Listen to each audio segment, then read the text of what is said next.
3 easy steps to start your own travel and tourist business this 2026.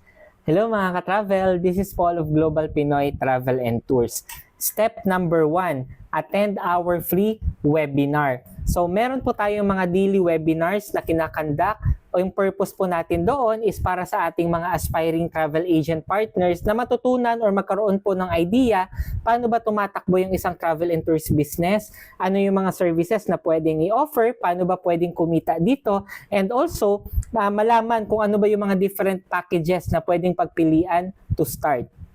Step number 2, choose your desired package. So doon po sa ating webinar na explain yung mga iba't ibang package na pwedeng pagpilian na pwedeng makapag-umpisa ng ganitong business. So depende po sa purpose or goal natin. Kung gusto niyo po magtayo ng outlet, meron po tayong outlet package. Kung gusto niyo nasa bahay ka lang, home base or online lang ginagawa, or kahit may work ka pa, pwede mong idagdag yung ganitong business. So meron din po tayong separate package po para doon. Kaya mamili lang po tayo, and syempre step number 3, once nakapili na po tayo ng ating desired package, so syempre after nating mag-avail, attend our free trainings. Okay? So wag po kayo mag-alala sa ating mga aspiring travel agent partners kasi once you have started with Global Pinoy, bago po talaga namin kayo i-allow na mag-market, mag-transact dito po sa ating negosyo, we will make sure na naka-onboard po kayo or maturuan namin kayo through our provided na free